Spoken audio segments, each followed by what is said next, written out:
La Guerra Freda va ser una confrontació entre comunisme i capitalisme, entre l'est i l'oest, principalment entre la Unió Soviètica i els Estats Units, que es va perllongar durant 4 dècades no només en el terreny político-militar, sinó també en els de l'economia, la tecnologia, la cultura o la informació. Justament sobre la faceta informativa i propagandística de la Guerra Freda ens il·lustra el programa d'avui a Segle XX. Es tracta d'un documental hongarès del 1999, a través del qual un grapat d'excel·lents testimonis reconstrueixen la història de Radio Free Europe, Ràdio Europa Lliure. Entre 1946 i 1948, l'aliança antifeixista que havia guanyat la Segona Guerra Mundial es trenca en 2 blocs antagònics i Europa queda dividida de nord a sud per allò que Winston Churchill ha denominat el taló d'acer. I els països de la banda oriental d'aquest taló es converteixen en satèl·lits o protectorats de la Unió Soviètica, governats per dictadures comunistes que exerceixen un rigorós monopoli informatiu i cultural. És en aquest context que les autoritats nord-americanes comencen a impulsar iniciatives com ara la Croada per la Llibertat o el Comitè Nacional per una Europa Lliure, destinades a recaptar fons i a fer propaganda contra els nous règims de Varsòvia, Praga o Bucarest. I és en aquest context que sorgeix, amb seu a Múnich, a l'Alemanya Occidental, Ràdio Europa Lliure. Si bé la iniciativa i el finançament i la direcció són sempre nord-americanes, els redactors i locutors de l'emissora són exiliats anticomunistes de l'Europa Oriental, periodistes i escriptors polonesos, hongaresos, txecoslovacs, romanesos o búlgars. I encara que és la CIA la que mou els fils, ben aviat s'imposa a Ràdio Europa Lliure un funcionament molt professional. Si es vol que les emissions tinguin credibilitat entre els oients de darrere el taló d'acer, cal que les notícies estiguin contrastades. Si es vol contrarrestar la propaganda comunista, cal fer un seguiment exhaustiu dels seus mitjans de comunicació oficials. És així com, a través de les grans crisis internes de l'anomenat socialisme real, a Berlín el 1953, a Budapest el 1956, a Praga el 1968, al Bàltic polonès el 1981, de nou a Berlín el 1989, Ràdio Europa Lliure s'anirà transformant de simple instrument de propaganda en un centre d'informació i d'anàlisi fonamental per saber què passa a l'interior de les democràcies populars. Si la distensió dels anys 70 i 80 fa decaure l'emissora com a expressió de l'antagonisme entre l'est i l'oest, en canvi, els seus butlletins i els seus arxius són, fins avui, imprescindibles per l'estudi de l'Europa Oriental durant la segona meitat del segle XX.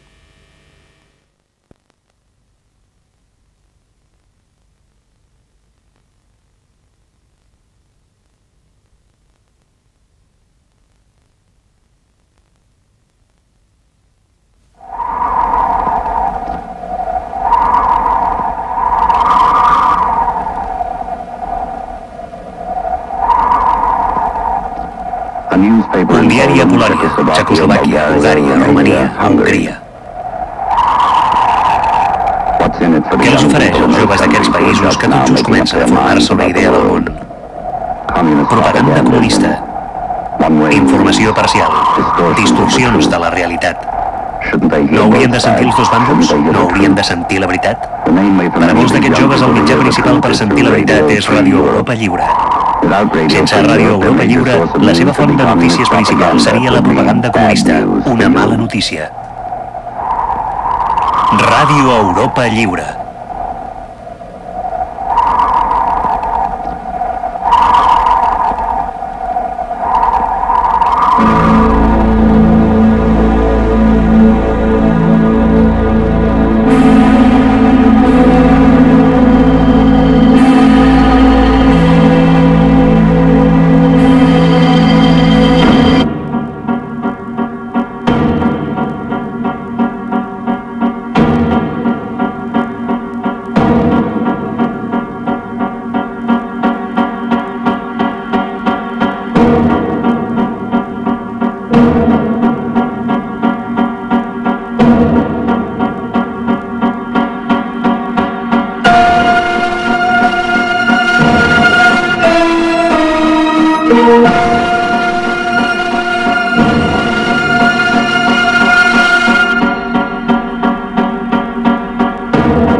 Quan els russos es van apoderar de l'Europa de l'Est, hi va haver un gran èxode de persones que durant la Segona Guerra Mundial havien sigut del bàndol aliat i que estaven en contra de l'ocupació russa d'aquells països.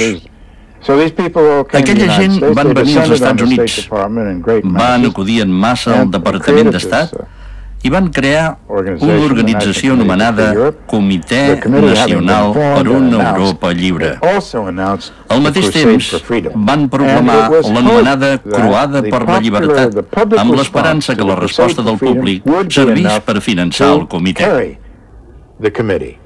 And now, a few words from a charter member of the Crusade for Freedom, the President of the United States. I have long given the Crusade for Freedom my strong endorsement. I did that because I am familiar with its purposes and its operations. I know the people who run it, and perhaps most important, its hard-hitting effectiveness as an independent American enterprise. I know that our country and our friends behind the Iron Curtain can count on you for active participation and leadership. By your efforts, backed up by America, we can achieve our great goal, that of enabling us and all the peoples of the world to enjoy in peace the blessings of freedom. Un dels motius que van dur el Departament d'Estat a afavorir la formació del Comitè Nacional per una Europa Lliure i la creació de Ràdio Europa Lliure va ser tenir ocupada aquella gent. Com la podem tenir ocupada? Que facin ràdio. Va semblar una solució perfecta. Itt a Szabad Európa rádiója, a Szabad Magyarország hangja. Тук е радио Свободна Европа, гласът на Свободна България. Aici Radio Europa Liberă, vocea României Libere. Mówi Radio Wolna Europa, głos wolnej Polski. Hlási sa vám hlas Slobodného Československa, rozhlasová stanica Slobodná Európa. Hi va arribar a haver ni de bon tros $1 milió, però més o menys un quart de milió, sí, al banc. De totes maneres, si es compara amb els milers de milions que el Comitè per una Europa Lliure ha costat als contribuents americans al llarg dels anys, ja es veu que amb allò no n'hi havia per res.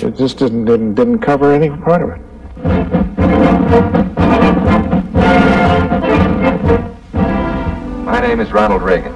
Last year, the contributions of 16 million Americans to the Crusade for Freedom made possible the World Freedom Bell, symbol of hope and freedom to the communist-dominated peoples of Eastern Europe, and built this powerful 135,000-watt Radio Free Europe transmitter in Western Germany.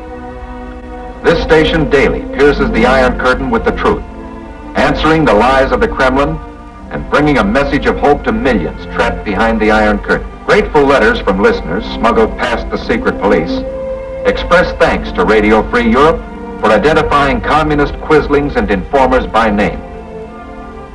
General Lucius D. Clay now asks all Americans to join with him in a second great crusade for freedom, to build 2 more powerful freedom stations that will send more messages of truth and hope through the Iron Curtain. The Crusade for Freedom is your chance and mine to fight communism.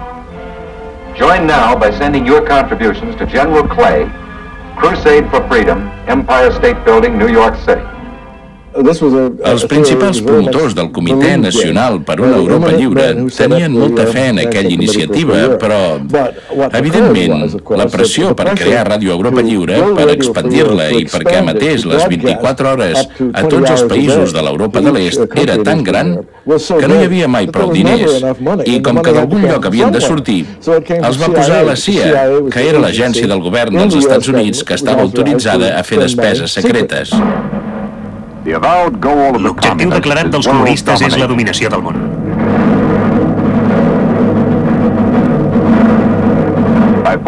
Amb l'ús de la força i de subterfugis, la Unió Soviètica ha conquerit els pobles de Bulgària, Romania, Hongria, Txecoslovàquia i Polònia. Protegits per l'exèrcit i la policia secreta, els dirigents del Kremlin fan servir tots els mitjans de què disposa una dictadura moderna per manipular els 70 milions d'habitants d'aquests països i convertir-los en instruments del seu poder. en esclaus que després fan servir per esclavitzar altres pobles. La CIA s'encarregava totalment del finançament. L'home que hi va intervenir de manera més decisiva per dur-ho a bon port va ser l'Alan Dulles. Sabia el que es feia. Havia estat al govern, havia sigut una figura important del Comitè per una Europa Lliure i estava compromès amb aquest tipus d'operacions.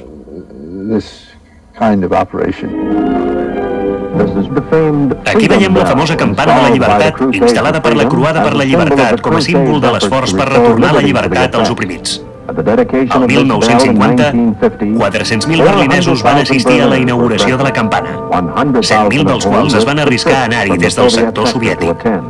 Al final de molts programes de Ràdio Europa Lliure se senten 4 tocs d'aquesta campana amb les paraules «Heu sentit la campana de la llibertat», per recordar-vos que escolteu Ràdio Europa Lliure. Ens deien que hi havia molts ciutadans americans partidaris de la llibertat que donaven diners a la Croada per la llibertat.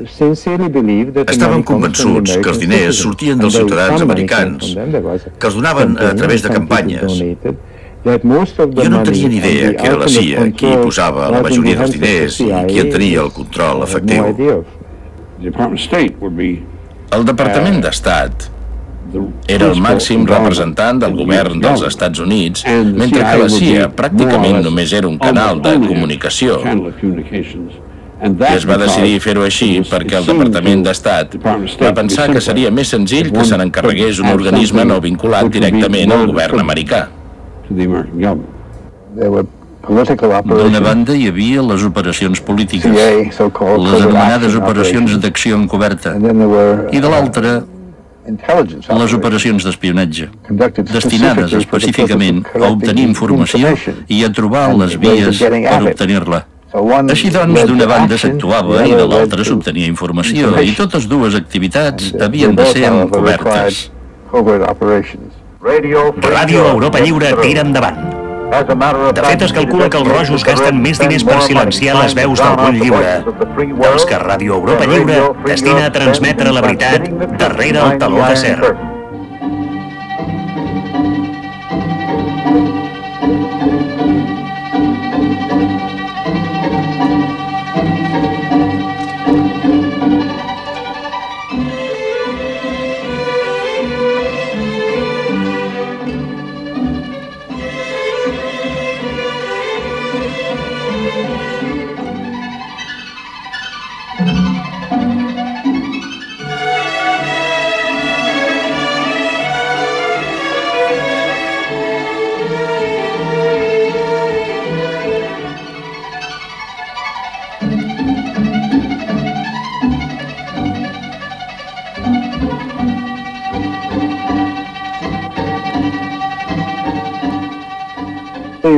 Els principis bàsics de Ràdio Europa Lliure jo diria que es van establir durant els primers 18 mesos de missió des de Munic.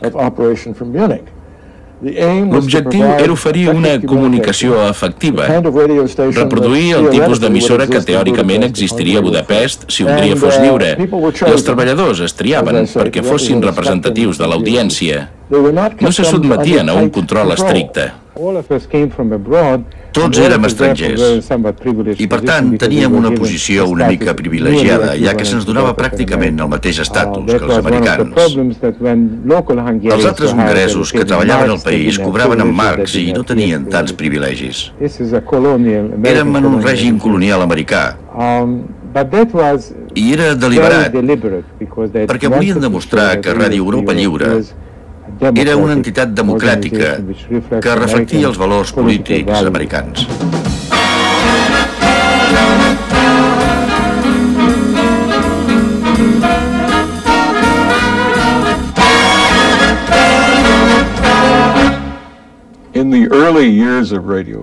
Els primers anys de Ràdio Europa Lliure, crec que tant els americans com els habitants del bloc de l'Est estaven convençuts que el comunisme no duraria gaire a l'Europa de l'Est.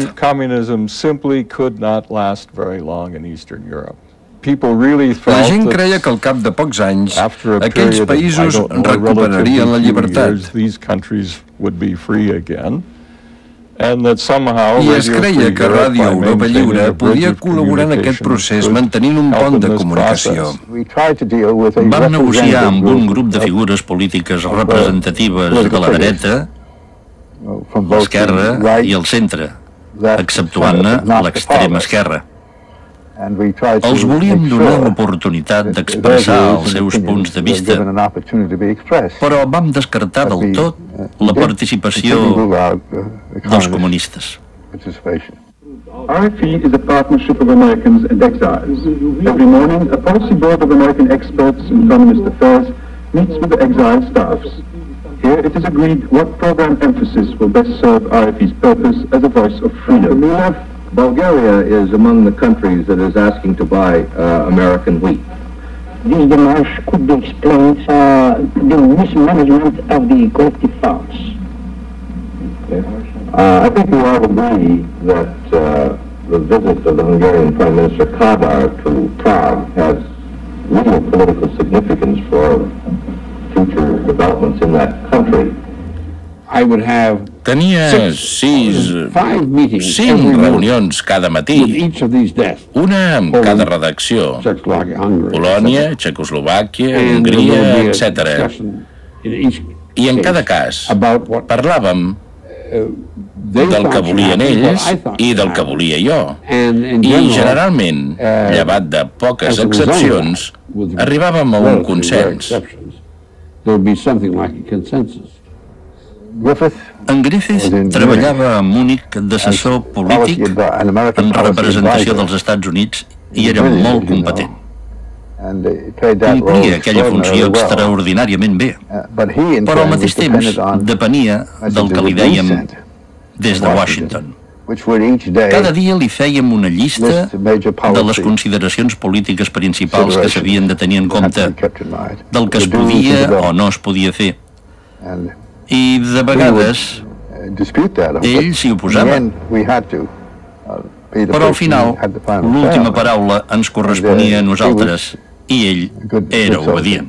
De seguida va quedar clar, sobretot després dels fets de 1953, que Ràdio Europa Lliure no plegaria gaire aviat, perquè el comunisme no desapareixeria de l'Europa de l'Est gaire aviat. Els règims comunistes perdurarien. El 1953 van passar diverses coses interessants, sobretot l'alçament de Berlín Est del 17 de juny. En tinc un record personal curiós, i és que aquell dia vaig dirigir Ràdio Europa Lliure perquè no hi havia ningú més.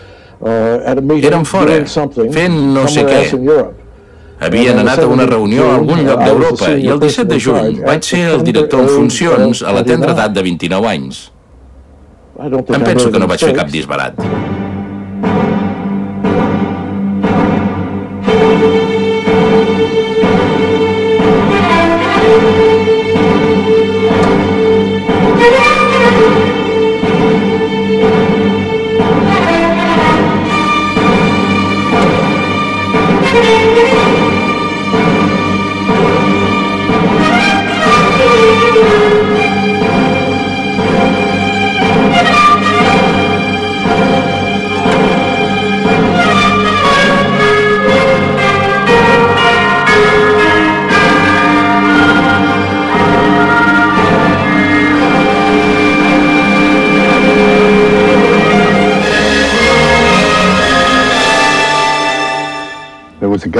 Cada dia s'enviava una circular a Múnich on hi havia dues persones que tenien comunicació directa amb l'emissora.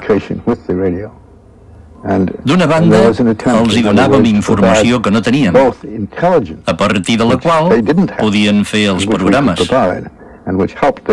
de l'altra banda, els orientàvem sobre el que podien fer i el que no. En Kurt Meyer va ser una de les primeres persones de la CIA que va mostrar un autèntic interès per Ràdio Europa Lliure.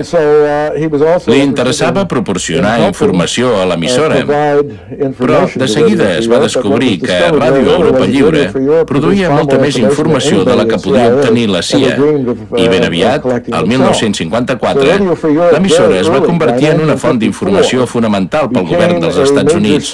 No era necessàriament confidencial, sinó simplement informació sobre el que passava a l'Europa de l'Est.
També evitàvem un excés de negativisme en la programació.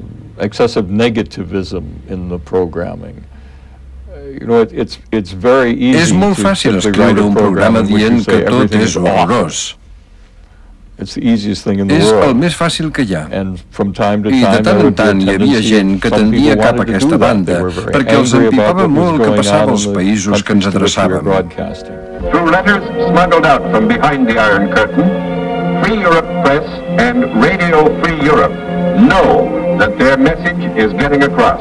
The 5 men to whom Radio Free Europe means a great deal. Is it dangerous to listen to Radio Free Europe? Radia Wolnej Europy.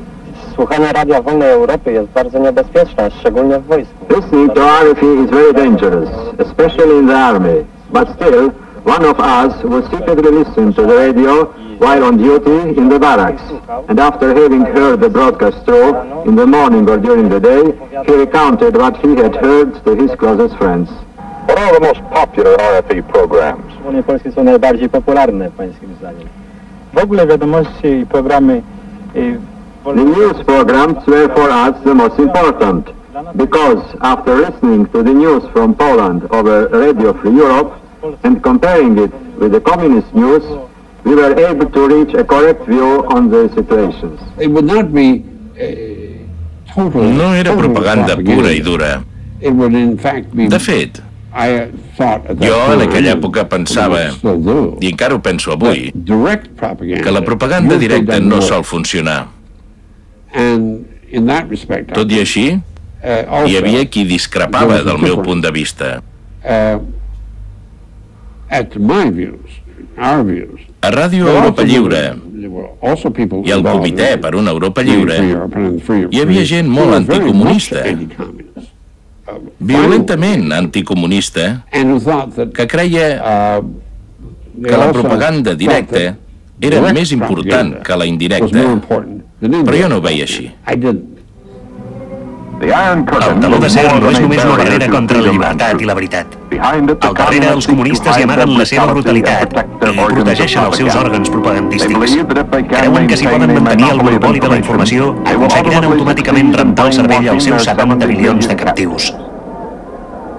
Hi ha una nova generació que ara arriba a la maduresa que no té cap record de llibertat, que no l'ha conegut mai. Els soviètics els volen prendre el lliure arbitri i la consciència, omplint-los el cap amb la distorsió de les mentides del comunisme.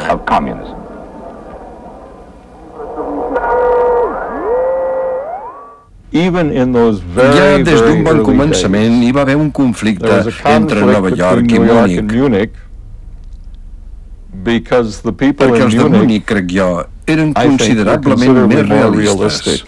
La idea de l'assessor polític de Nova York, i ho simplifico una mica, però no gaire, era que tot el que perjudicava els comunistes ens beneficiava a nosaltres, i que tot el que beneficiava els comunistes ens perjudicava a nosaltres i que havíem de ser com més negatius millor i fer servir qualsevol mètode que fes falta. En l'anàlisi final, la CIA tenia l'última paraula, perquè també era qui tenia la clau de la caixa. Era així. Per tant, els treballadors de l'emissora podien protestar enèrgicament les decisions que no els hi agradaven i algunes vegades podien aconseguir que es canviessin, però moltes altres no, depenia de la decisió concreta. L'autoritat final requeia sobre la CIA.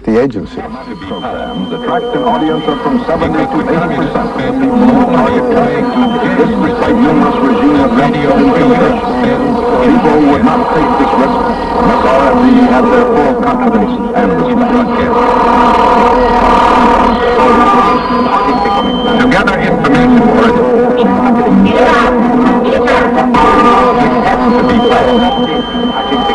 because the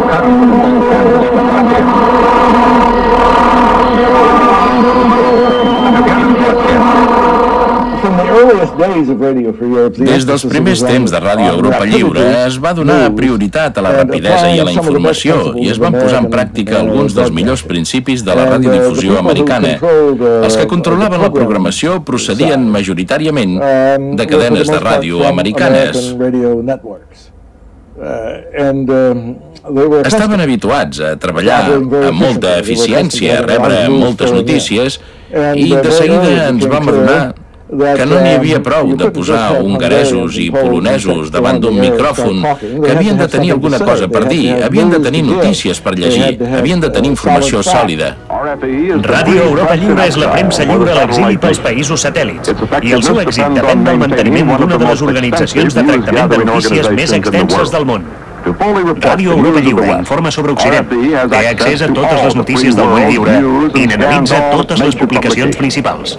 Per desemmascarar les mentides, distorsions i abusos de poder dels soviètics i els seus titelles, el personal de l'emissora analitza 550 diaris i publicacions periòdiques de darrere el taló d'acer. Les edicions de l'Agència de Notícies Soviètica i de les 44 ràdios comunistes més importants s'enregistren i es tradueixen. Em feia molta ràbia, perquè van convertir l'emissora en una ràdio americana. Per exemple, ens insistien que no hi havia d'haver interrupcions. Nosaltres estàvem acostumats a una ràdio més lenta. Programa, anunci, música, senyals horaris, un altre programa... Però ells ho volien tot ben ràpid, era molt americà.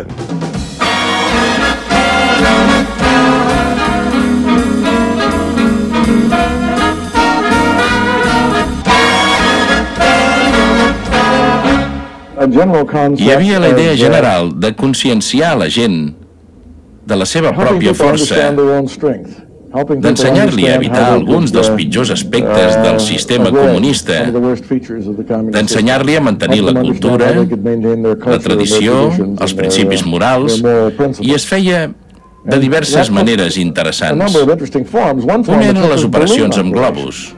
És la 1 de la matinada i som a només 15 quilòmetres del taló d'acer. Amb una discreció absoluta, uns voluntaris comencen a omplir milions de globus amb pesquins. En una cara hi ha impresos l'horari d'emissió i la longitud d'ona dels noticiaris de Ràdio Europa Lliure que es poden sentir a Txecoslovàquia, i en l'altre un missatge que diu: bufa un vent nou, es remou una esperança nova. Els amics de la llibertat i els altres països han trobat una manera nova de contactar amb vosaltres. Avui, la ciutat és Praga, la capital de Txecoslovàquia. Es deixen anar els primers globus, perquè arribin a Praga empesos pel vent de la llibertat. Simultàniament, uns coixins de plàstic que porten impresa la paraula Svoboda, llibertat en txec, també es llancen al vent de la llibertat. Era una idea esplèndida. Agafaven uns globus amb una capsa lligada sota, com un Zeppelin, i els omplien amb gel sec. Buscaven vents, corrents d'aire constants, que anessin d'oest a est, perquè els arrosseguessin cap a l'Europa de l'Est, i calculaven el temps que trigaria a fondre's el gel sec, que seria quan el globus cauria.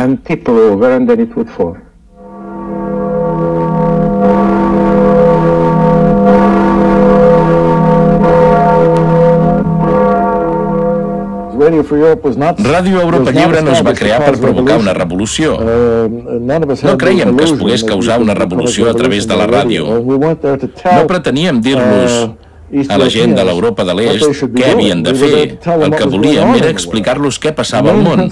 L'objectiu principal de Ràdio Europa Lliure era ser un servei d'informació per països que no eren lliures.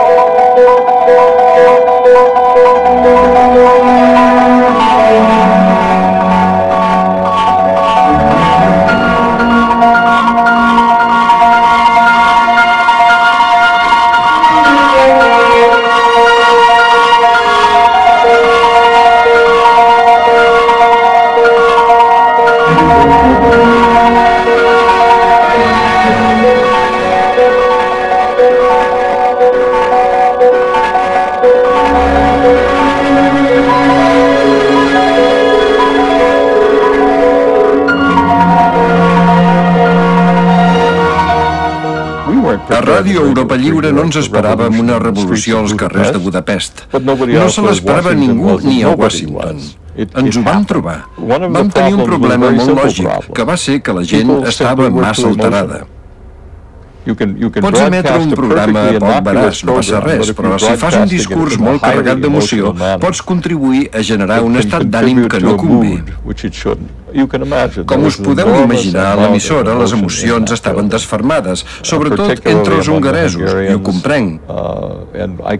Però quan van sortir a l'aire, les van transmetre, aquelles emocions.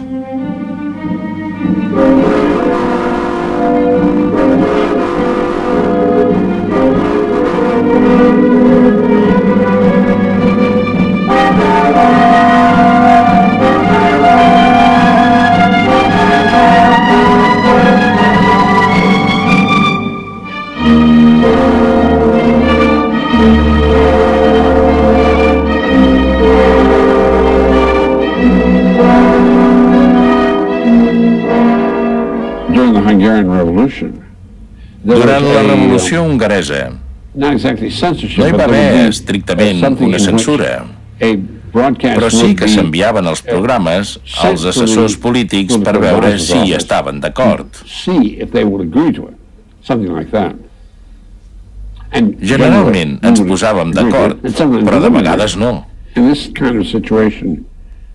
Quan hi havia una discrepància forta, gairebé sempre guanyaven els americans.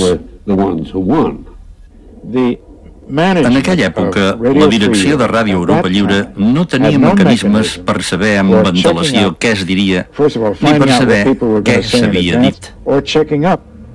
Després de la Revolució hongaresa, es va instaurar aquest mecanisme a l'emissora. Però a l'època de la Revolució, la direcció no tenia ni la més remota idea del que es deia. Es va acusar a Ràdio Europa Lliure d'haver instigat els rebels hongaresos a continuar lluitant. Presumptament, en algun programa de Ràdio Europa Lliure, se'ls va dir que si mantenien la lluita, al cap d'un temps arribaria ajuda d'Occident. Va ser una falsedat. En un programa es va citar un article, crec que del London Observer o d'algun altre diari britànic, en què es feia aquesta afirmació. Però, quan es va emetre, pot ser que els que eren a Budapest disparant amb un rifle ho sentissin mig de fons i... Va ser un error gravíssim.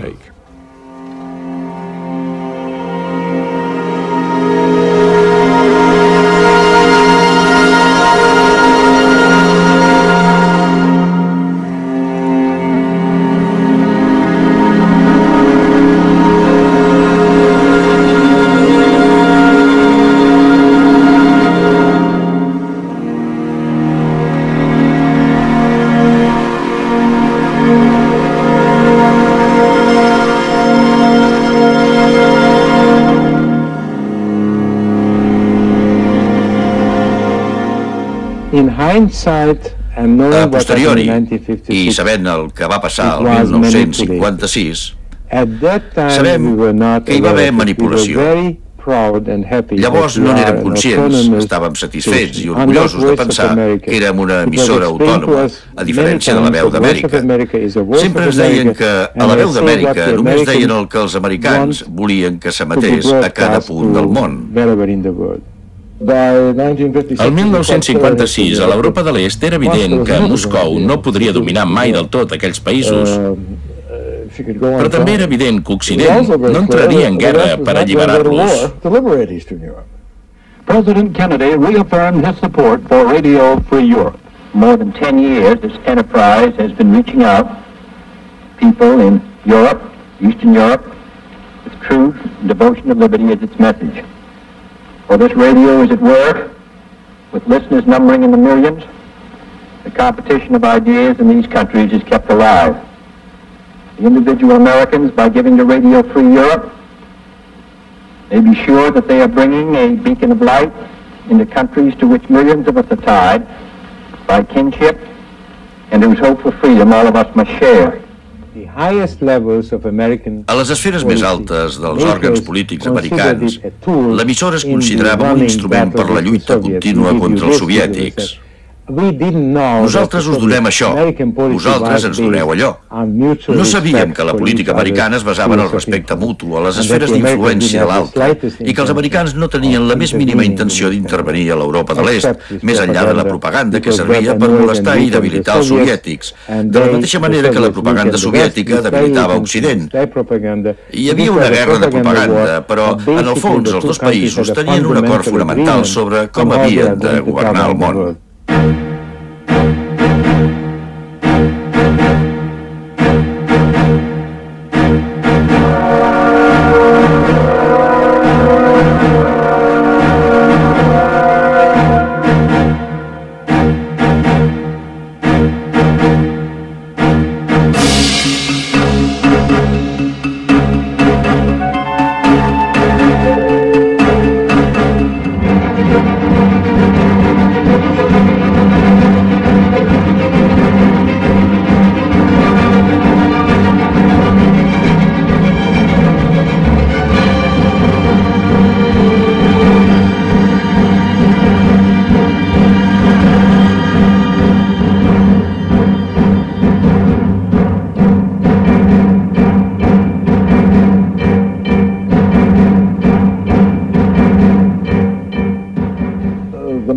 L'objectiu de Moscou i de tots els règims comunistes de l'Europa de l'Est era alçar una tanca al voltant de cada país i mantenir-ne el poble com més aïllat millor, fer-li veure que no tenia més remei que acomodar-se al règim.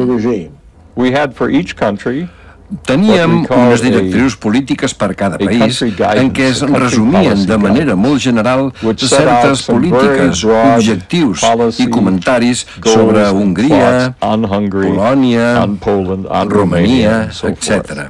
Es revisaven i s'actualitzaven si fa o no fa cada any, em sembla, depenent de les novetats que hi hagués. I, naturalment, les revisaven el Departament d'Estat i la CIA. Why and how you escaped from Czechoslovakia? I left Czechoslovakia because the conditions there are very bad for me, and I escaped across the Baltic Sea to West Germany. From East Germany to West Germany? From Warnemünde to West Germany. How long did it take? I spent 3 days and 3 nights on the sea. How did you get there? In this small rubber boat? Yes, in this small boat. In this boat, you spent 3 days and 3 nights on the sea. Oh, that's a terrific achievement. And now, to end our interview, I would like to ask you to turn to the camera if you could. I prefer not because I left behind the relatives of me. Well, we can very well understand that. Thank you very much. En aquella època em feia l'efecte que, si no aturàvem l'avenç dels russos, la resta de la humanitat cauria sota el seu control, cosa que seria dolenta tant per nosaltres com per ells. El que vull dir és que les decisions es prenien des de la por i la preocupació del futur que ens esperava si no ho contrarrestàvem amb eficàcia.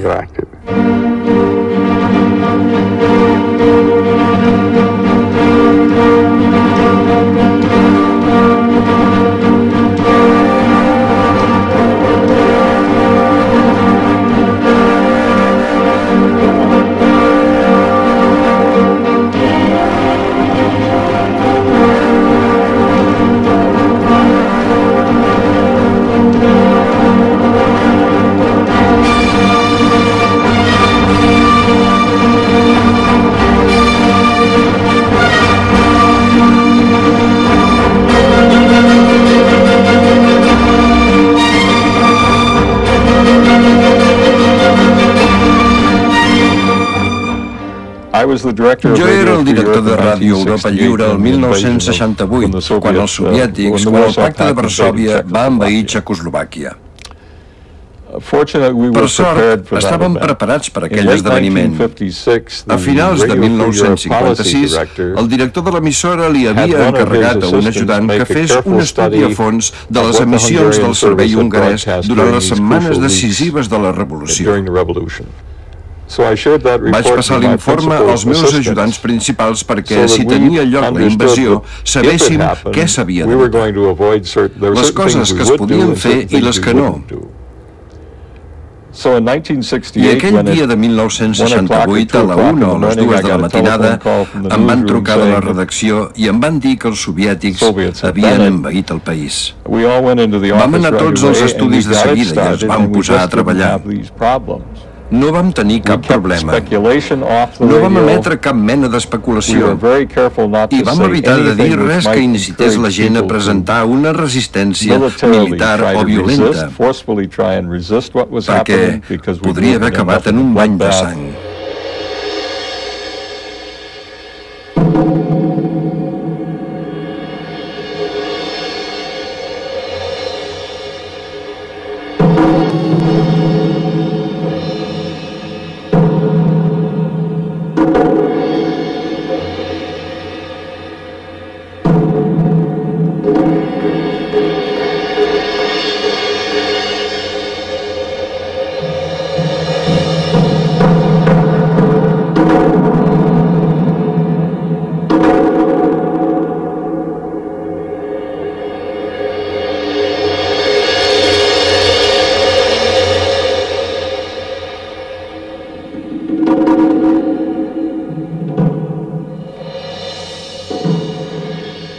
Els líders i els moviments d'oposició són els que lluiten pel canvi del sistema cap a la democràcia.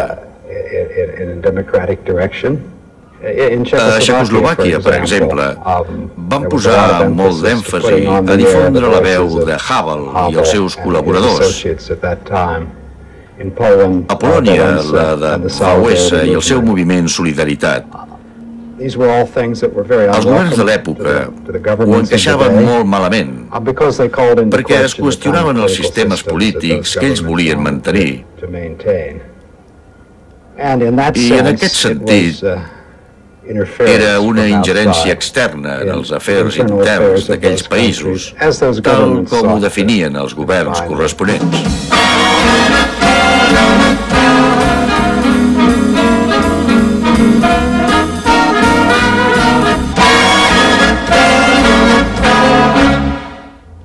El 1972, un senador anomenat Case de Nova Jersey va difondre que Ràdio Europa Lliure i Ràdio Liberty estaven finançades per la CIA i que no es podia permetre. I el senador Fulbright, que presidia la Comissió de Relacions Exteriors del Senat, per algun motiu que no vam arribar a entendre mai, se li va ficar al cap que s'havia d'eliminar Ràdio Europa Lliure i Ràdio Liberty, que havien de deixar d'emetre. I va iniciar una gran campanya al Senat perquè el govern retirés el finançament a les dues emissores.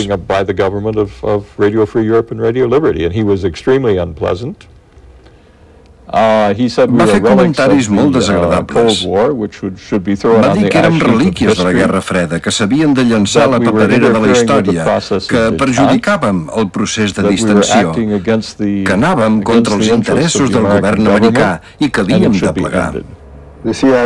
La Divisió d'Organitzacions Internacionals de la CIA era responsable de les ràdios, de Ràdio Europa Lliure i Ràdio Liberty, de les operacions relacionades amb la joventut i els estudiants i també de les operacions relacionades amb el món laboral arreu del planeta. Per primer cop ens enfrontàvem als comunistes i competíem en el seu territori. Es tractava d'arribar a aquella gent i per primera vegada dir-los no teniu per què viure així sota aquesta dictadura unipartidista. Proveu l'altre sistema, proveu la democràcia. Try democracy.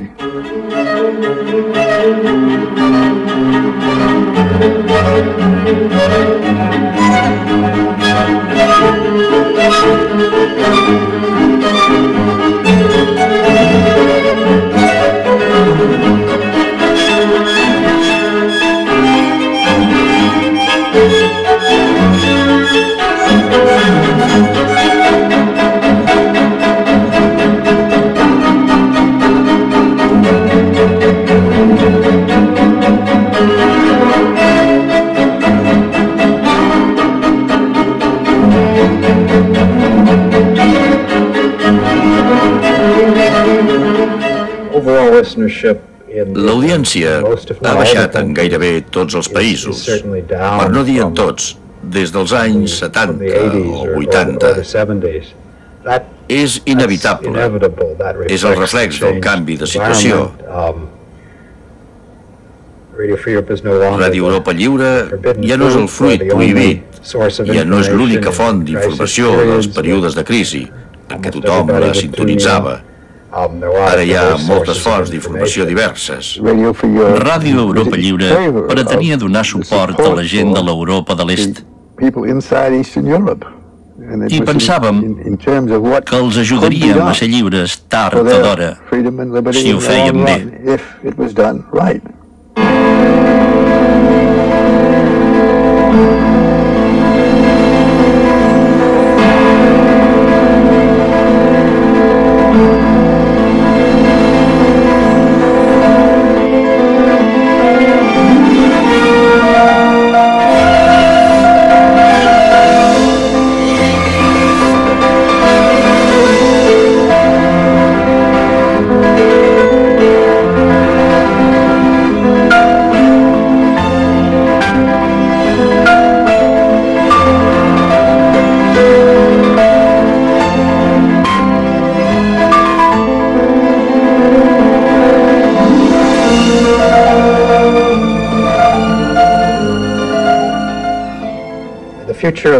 Actualment, el futur de Ràdio Europa Lliure i Ràdio Liberty forma part d'un debat sobre el paper que Amèrica ha de tenir al món sobre la seva atenció als afers externs i interns.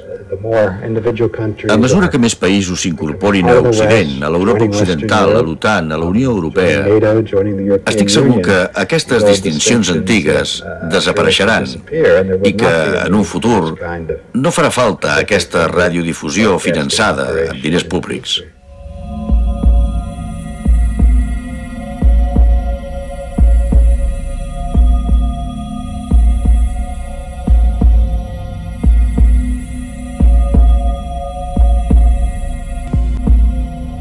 Els últims 2 o 3 segles no ha sigut gens fàcil ser de l'Europa de l'Est. Ha sigut molt difícil i segurament ho continuarà sent molt més temps encara. Vaig viure a l'Europa de l'Est i sento una enorme simpatia per aquella gent perquè ho han passat molt pitjor que molta altra gent del món. Els Estats Units hem estat especialment privilegiats. Per això hi van venir, perquè aquí no teníem aquells problemes. Em vaig criar a l'oest mitjà dels Estats Units i em van inculcar una opinió molt negativa dels europeus. Em deien que els europeus no sabien arreglar-se-la sols, que s'havien de barallar i que llavors hi havíem d'anar nosaltres a salvar-los.